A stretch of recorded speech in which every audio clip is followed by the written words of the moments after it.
Resmi debut di Moto3, Veda siap cetak sejarah. Veda Ega Pratama bukan lagi nama yang hanya bergema di Asia.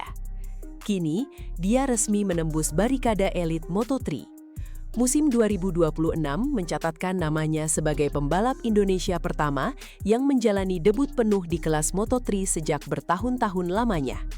Dan bukan sekedar numpang start, Veda hadir dengan reputasi. Lulusan program pembinaan ketat, jebolan AHRS, dan dibentuk bukan dalam semalam. Ini bukan keberuntungan. Ini hasil kerja keras, ketekunan, dan nyali. Debutnya bersama Honda Tim Asia bukan hanya penempatan strategis, tapi penegasan bahwa Indonesia punya tempat di peta balap dunia. Ketika pengumuman resmi turun, padok geger, karena semua tahu Veda bukan rookie biasa. Di tengah barisan pembalap muda terbaik dari Eropa dan Amerika Latin, kini hadir rider asal Gunung Kidul yang siap merobek ekspektasi. Dan ini baru permulaan, karena Moto3 bukan balapan santai.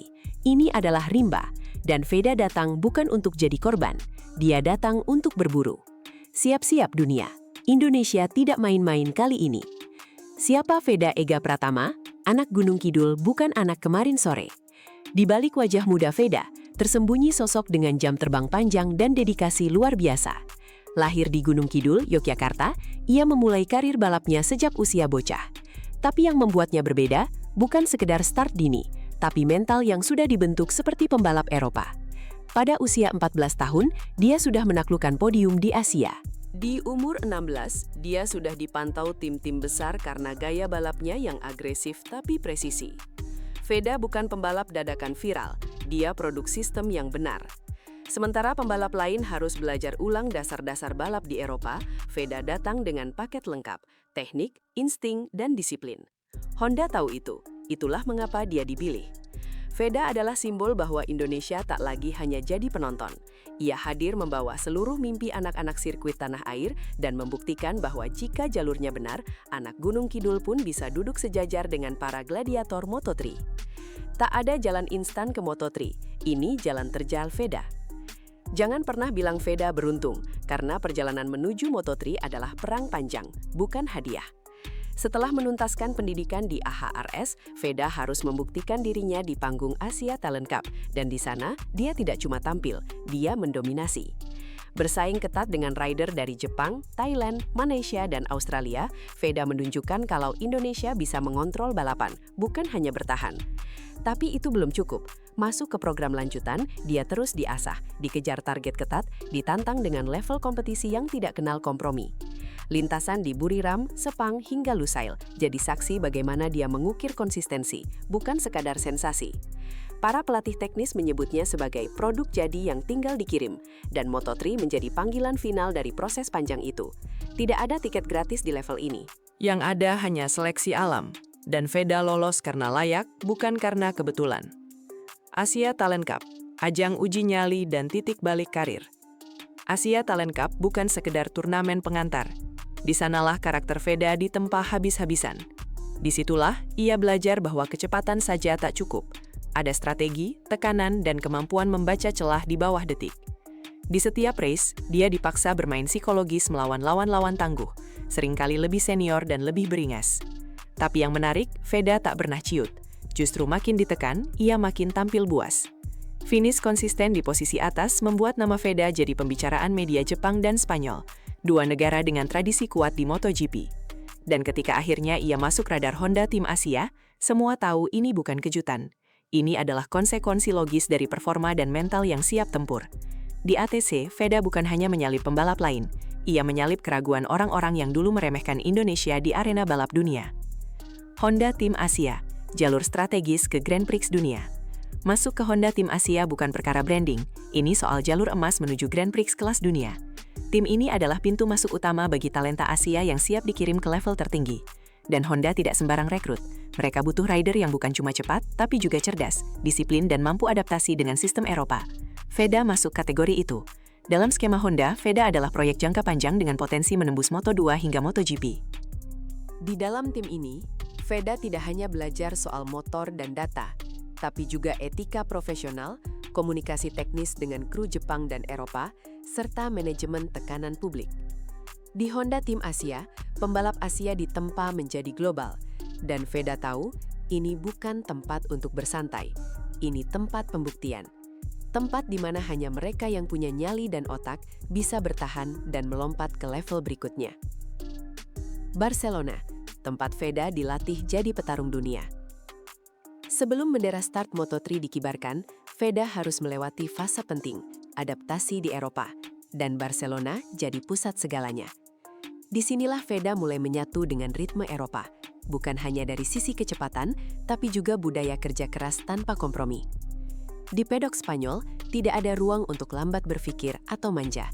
Veda harus beradaptasi dengan gaya komunikasi kru internasional, memahami data telemetri dengan presisi, bahkan mengubah gaya ridingnya agar cocok dengan sasis dan ban yang dipakai Moto3. Latihan bukan sekedar ngebut, tapi simulasi race dengan tekanan. Dan jangan lupa, cuaca, suhu aspal, hingga jenis grip di Eropa jauh berbeda dari Asia. Tapi di tengah semua itu, Veda menunjukkan satu hal, dia cepat belajar. Mentalitas student of the game yang ia bawa dari AARS membuatnya diterima cepat di lingkungan profesional. Ini bukan adaptasi biasa. Ini adalah gladiator muda bersiap menantang rimba balap dunia dari jantungnya, Spanyol. Moto3, rimba brutal tanpa ampun. Siapkah Veda bertahan? Moto3 dikenal sebagai kelas pembantaian. Ini bukan kelas junior. Ini ajang pembuktian dengan tabrakan detik demi detik, slipstream gila-gilaan, dan margin kemenangan yang bisa ditentukan dalam 0,01 detik. Para rookie biasanya dihancurkan di sini. Tapi Veda datang dengan DNA berbeda. Ia tahu, Moto3 bukan soal sekadar kencang, tapi tentang bagaimana bertahan di tengah 30 pembalap yang semuanya lapar podium. Trek-trek seperti Jerez, Mugello, atau Sachsenring adalah labirin kecepatan, dan setiap tikungan bisa jadi perang. Tapi inilah tantangan yang Veda cari. Ia tak datang untuk sekadar belajar, ia datang untuk bertarung. Moto3 bukan tempat bersantai. Ini adalah tempat di mana masa depan Moto2 dan MotoGP dicetak. Dan Veda memilih masuk ke hutan ini dengan satu tujuan, bukan hanya bertahan hidup, tapi membuat sejarah. Membuktikan bahwa rider dari Gunung Kidul bisa jadi ancaman global. Misi Veda, angkat merah putih bukan sekadar cari nama. Di balik setiap putahan ban dan desingan mesin, ada sesuatu yang lebih besar. Bendera merah putih yang Veda bawa di punggungnya. Ini bukan hanya soal karir pribadi, ini soal representasi. Setiap kali Veda turun ke lintasan, ada jutaan pasang mata di Indonesia yang menaruh harap. Tapi Veda tak menjadikannya beban. Justru itu bahan bakarnya. Ia tahu, generasi muda Indonesia butuh figur nyata. Bukan sekadar seleb TikTok atau pahlawan instan, tapi contoh nyata dari kerja keras, konsistensi, dan mimpi besar yang dikejar habis-habisan. Veda punya misi, dan itu bukan untuk viral, tapi untuk mengangkat reputasi Indonesia di dunia motorsport. Dia tahu, satu podium saja bisa mengubah persepsi global. Satu overtake brilian bisa membuka jalan bagi generasi selanjutnya. Jadi jangan heran jika tiap race, Veda terlihat lebih lapar dari rivalnya. Karena ia balapan untuk dua hal, nama sendiri dan nama bangsanya. Tekanan besar, tapi Veda tak gentar. Tidak ada rookie Moto3 dari Indonesia yang datang dengan sorotan sebesar ini. Media nasional membanjiri kabar debutnya. Netizen menanti, sponsor mengintai, dan ekspektasi menggunung. Tapi inilah hebatnya Veda. Ia tidak tumbang oleh tekanan itu. Ia malah menyambutnya. Saat ditanya soal tekanan publik, Veda cuma menjawab singkat, "Saya tahu siapa yang saya wakili, dan saya siap." Ini bukan jawaban main-main. Ini mental pembalap yang paham beban, tapi tak lari dari tanggung jawab. Ia sadar semua mata Indonesia ada padanya. Ia juga tahu satu kesalahan bisa viral dalam hitungan menit. Tapi Veda fokus pada satu hal, hasil di lintasan. Karena satu-satunya cara menutup suara sumbang adalah dengan performa. Dan jika ada yang sanggup mengubah tekanan jadi bensin untuk berlari lebih kencang, maka itu adalah Veda Ega Pratama, remaja dari Gunung Kidul yang siap menghadapi badai. Moto3 2026, awal dari babak baru sejarah balap Indonesia. Musim balap 2026 bukan musim biasa. Ini adalah musim di mana Indonesia akhirnya punya taring di kelas dunia lewat Veda Ega Pratama. Ini bukan akhir cerita. Justru ini adalah pembuka dari kisah panjang yang akan menginspirasi ribuan anak muda di seluruh pelosok negeri. Jika Veda berhasil menembus papan tengah, apalagi podium, dampaknya akan gempar. Sponsor akan lebih berani, akademi balap lokal akan hidup, dan mimpi untuk melihat rider Indonesia di MotoGP bukan lagi angan. Tapi apakah itu mudah? Tentu tidak. Veda akan menghadapi tikungan-tikungan tajam, rival-rival licik, dan cuaca balapan yang tak terduga. Tapi seperti yang dia tunjukkan sejak awal, Veda bukan tipe pembalap yang tunduk pada prediksi. Ia justru tumbuh di bawah tekanan. Dan sekarang, saat peluit musim 2026 siap ditiup, satu pertanyaan besar menggantung di udara. Apakah ini akan jadi awal dari babak emas balap motor Indonesia? Semua mata tertuju padamu, Veda.